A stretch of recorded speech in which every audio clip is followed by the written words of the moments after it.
Bismillahirrahmanirrahim. Assalamualaikum warahmatullahi wabarakatuh. Alhamdulillah. Wassalatu wassalamu ala Rasulillah, amma ba'd.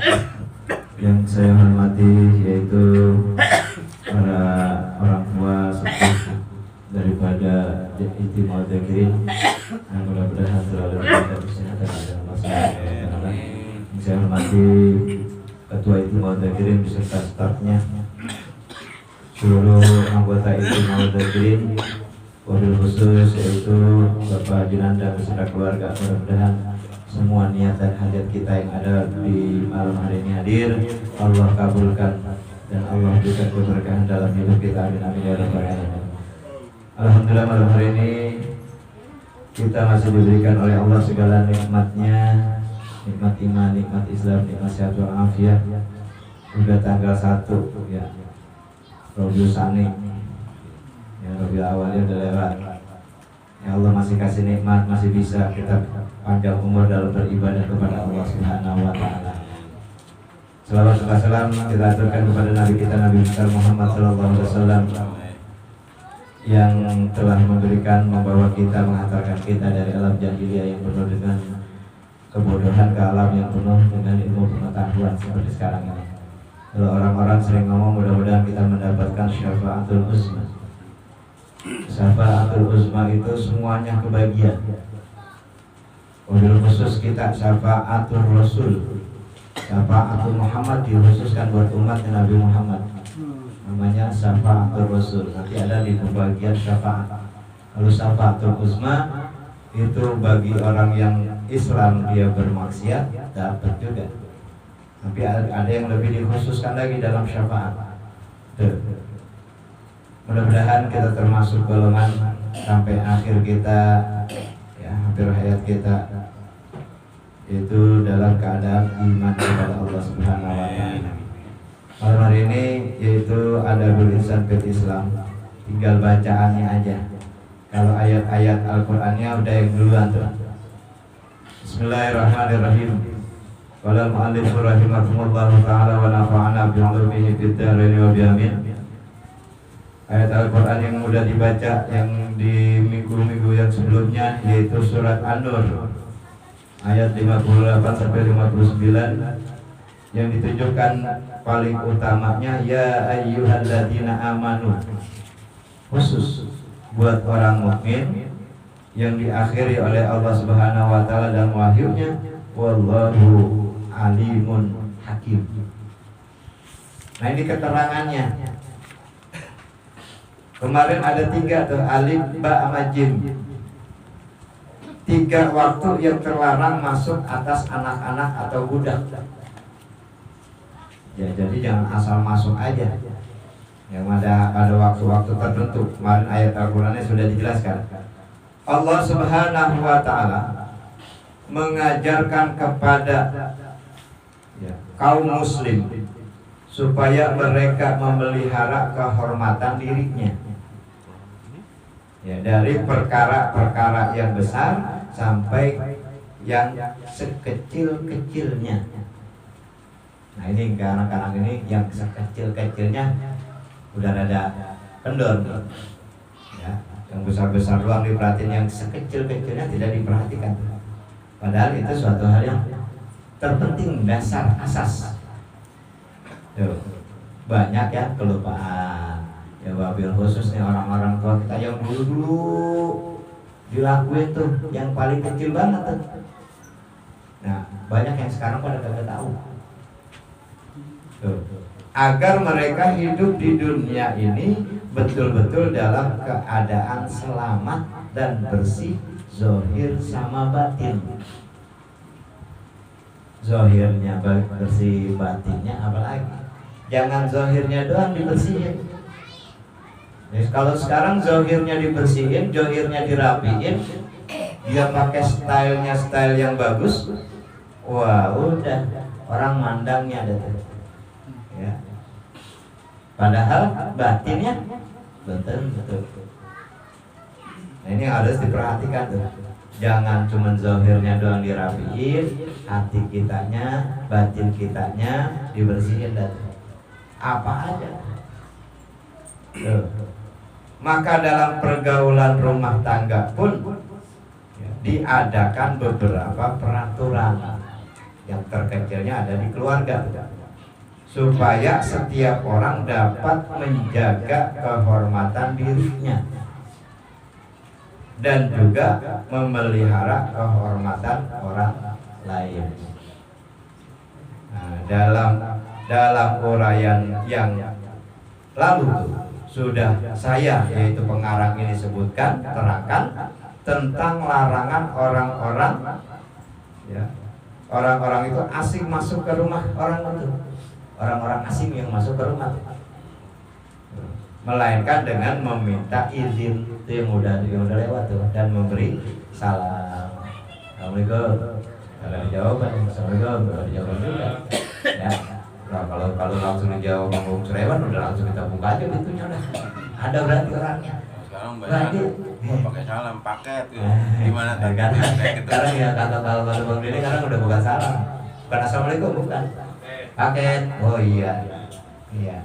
Lagi Bang Kiki. Paketnya Kiki lagi. Dan kelar Kiki cari sampai 5 paket. Ya. Ya, bukan assalamualaikum tuh. Diterangkan pula di sana hal itu mengandung kebaikan dan keselamatan bagi semua. Orang kata kita assalamualaikum, dijawabnya waalaikumsalam warahmatullahi wabarakatuh. Dan tambahin lagi wabarakatuh, komplit lagi. Tuh. Ya. Dan kalau tidak ada orang, lebih baik pulang. Nah, ini ada lagi yang baru. Kalau kagak ada orang, selipin di bawah pintu ya. Kalau nggak taruh di mejanya. Apaan itu? Undangan. Ya, daripada gue balik lagi, gue taruh aja di atas meja. Ya, taruh lagi dah kayak di ini, di kolongin deh. Itu seperti itu tuh. Iya. Hah? Ntar kabarin lagi. Bagusnya. Ya. Tuh. Dan sangkanya, waduh, undangan kagak nyampe nih. Padahal bukan kagak sampai, udah ditaruh cuman kepintal-pintal. Nah, berarti itu amanat belum tersampaikan. Nah, ya kalau yang bagusnya itu ketemu, nggak bisa ketemu, itu namanya amanat. Karena kalau kita dititipin, tolong ya sampai undangan ini, berarti itu amanat di situ. Nah, idza tumina, ya kalau dikasih amanat, ya dilakukan. Dan juga harus kembali kalau ahli rumahnya, ya, menyuruh kembali. Udah jalan nih Bang Ali, udah jalan. Bang Ali, ada apa? Oh, ini masih undangan, nggak balik kan? Ya. Ini semua buat menghindarkan fitnah. Ya. Kalau kata Bang Ali terus gimana, pulang apa kagak tuh? Kalau ada tetangga titip aja mendingan. Kita titipin ya. Ini undangan. Dibandingkan kita taruh di meja atau kita lemparin, ya, mendingan titip ke tetangganya, itu akan lebih bagus. Itu. Dan sangkaan yang tidak baik terhadap ahli rumah dan orang yang datang, ya, dikecualikan dari semua itu ialah keluarga. Gitu. Misalkan dia punya mantu, masuk ke rumahnya, assalamualaikum. Assalamualaikum, dia pulang lagi. Enggak, kalau mantu udah masuk ke keluarga datang. Ya, langsung aja dah. Mereka boleh keluar masuk tuh dengan tidak meminta izin. Sama pemakaian sendal. Tuh. Misalkan di situ saudara semua nih. Nah, terus mau kebelet, dia main pakai aja tuh sendal, gak kena gosok kalau keluarga. Nah, kalau gini nih, kita lagi begini nih. Ada yang keluar mau ngambil apa, pulpen atau gimana, pakai sendal orang tanpa izin, gosok. Dikirain keluarga besar jemaah gitu. Ya. Kalau kata Bang Hamdan, gimana itu? Ini kan keluarga besar jamaah kesadaran. Ya, nemunya harus setiap hari dong kalau begitu. Ya, itu sama tuh kayak gitu tuh. Walaupun itu pakai cuma sebentar, misalkan Bang Leman kagak bawa kitab, dia mau ngambil misalkan, terus ini sudah sampai ya? Minjem dulu ya. Harus. Ini kan pakai langsung ngambil kitab, walaupun dibalikin tuh. Tuh, itu namanya gosok ternyatanya. Orangnya nggak ada tak. Pinjam, saya minjemin dana orangnya nggak ada. Ambil aja katanya, dia jawabin diri. Minta mangga ya. Jawabin otomatis aja. Itu akal-akalan gitu ya. Iya, tuh. Ada juga udah make kagak balikin, jadinya mencuri. Ya, kalau masih dibalikin masuk ke gosok, kagak dipulangin jatuhnya curi. Ya kayak pulpen orang sekolah. Ya, kan naruh digeletakin aja tuh. Ya dipakai dong, bisa pakai. Masuk ke dalam tas, ya udah. Yang tadinya seharusnya hukumnya gosok berubah jadi mencuri. Ya, karena sebab tuh, ya. Tuh. Terus ya. Begitu juga masuk budak-budak atau bujang-bujang. Ya, pembantu bujang. Tidak dituntut buat meminta izin lantaran banyaknya keperluan mereka dengan ahli rumah. Ya misalkan kita ada tukang gosok di rumah, ada tukang nyuci pakaian di rumah, dia assalamualaikum, udah langsung aja dia masuk ke dalam, nggak apa-apa. Karena memang udah kebiasaan dia tuh kerjain itu tuh, tukang cuci pakaian kita, tukang gosok pakaian kita, dia main masuk aja. Ya kalau budaknya udah gak ada zamannya. Dan juga sebaliknya, hanya ada 3 waktu yang mereka disuruh meminta izin. Ya kalau hendak masuk. Sebab 3 waktu itu adalah sebagai aurat. Jadi bukan aurat pada badan kita aja, waktunya juga ada, waktu itu juga ada aurat atau perkara yang tidak baik dilihat oleh orang lain. Umumnya 3 waktu itu ahli rumah sedang dalam keadaan apa di situ? Terbuka auratnya, ya, atau tidak menutup tubuhnya. Ya, anggota badannya yang tak baik dilihat oleh orang lain. Maka pada 3 waktu itu untuk yang belum balik dan juga budak-budak dilarang masuk melainkan dengan meminta izin. Ya, tuh 3 waktunya nih. Yang pertama sebelum sembahyang subuh. Karena di saat itu orang baru bangun dari tidurnya dan baru melepaskan pakaian tidurnya, ya, dan menyalin dengan pakaian jaga tuh, maksudnya yang buat siap-siap yang udah rapian dikit. Semua itu sebagai waktu terbuka auratnya, yang mana tak layak untuk dilihat oleh orang lain. Waktu yang pertama, ini sesuai ayat Al-Quran yang sebelumnya itu. Yang kedua ketika kamu melepaskan pakaian kamu tengah hari, siang-siang. Yang biasanya sesudah itu orang terus istirahat. Ini kalau yang memang ini nih, kalau yang orang freelance ini, yang kira-kira siangnya istirahat. Ya, tapi orang pekerja nggak bisa dah nih. Ya, Bang Marolo misalkan nggak bisa. Masjid ya. Ya, tuh. Dan waktunya itu biasanya orang pacar diri lagi istirahat atau habis johar, habis sholat johar, rebahan. Nah itu memang waktunya itu tuh. Jangan pas banget kalau menamu. Pas habis johar banget langsung namu, enggak, ntar ada 1:30-an, ada 2-an, ya, tuh. Dan berbaring pada waktu itu tidur, ya, maksudnya tidur, ada yang tiduran, ada yang tidur beneran. Maka juga bisa terlihat aurat ahli rumahnya, yang mana tidak layak dilihat oleh orang lain. Ya kalau orang dulu nih kayak ini ngablak kayak gini nih, biasanya tengah-tengahnya dialingin sama giswar nih, supaya yang datang gak langsung lihat nih. Biasanya ini ada giswar nih, giswar ini biasanya mungkin di sini nih dulunya nih. Kenapa? Ketika orang assalamualaikum gak langsung ngelihat. Iya, makanya orang dulu gak dialingin giswar. Haji Rahmat rumahnya masih dialingin giswar tuh. Kenapa? Ketika orang masuk nggak langsung lihat masalahnya. Haji Rahmat masih orang dulu katanya masih pakai giswar aja. Ya, Tuh. Nah itu emang sengaja waktu itu orang-orang tua kita, kakek-kakek kita tuh itu sengaja begitu, memang ada aling-alingan. Kalau orang sekarang mah mendingan kamar-kamarnya masih punya pintu. Kalau dulu cuma dipakai ordeng doang ya, nggak buru-buru pakai pintu. Tapi adabnya ada.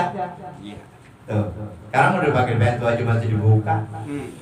Tuh, ya. Jadi emang sengaja tuh ditaruh miswar buat ini aling-alingan supaya nggak langsung tamu datang nggak langsung melihat posisi kita lagi pakai celana pendek, istri kita lagi nggak pakai jilbab, itu. Terus di situ yang ketiga, yang terakhir sesudah sembahyang isya. Ya, karena saat itu waktu melepaskan pakaian juga. Lalu mengenakan pakaian tidur juga dalam keadaan yang demikian tidak sedap dilihat orang lain. Jadi waktu-waktu ini nih, ya, waktu-waktu ini yang dikatakan waktu aurat yang disebutkan dalam Al-Quran. Nah maka dari itu tuh, jadi bukan berarti sampai hal-hal yang sekecil seperti ini aja masih diatur oleh agama tuh. Ini adab, ini akhlak, ya, etika. Karena mulainya dari etika inilah, dari akhlak inilah kita mulai yang sekecil-kecilnya. Bahkan kalau memang dia mampu tuh, dia punya apa, kita punya anak kita laki sama perempuan, itu kamarnya aja kudu dipisahin. Yang satu kamar sebelah sono, yang satu kamar sebelah sono. Waduh, rumahnya pas-pasan ini. Ya udah, yang perempuan di dalam, yang laki di luar ada depan TV. Kalau Bang Malu lo enak laki dua-duanya ngampar depan TV aja udah berdemen banget ya.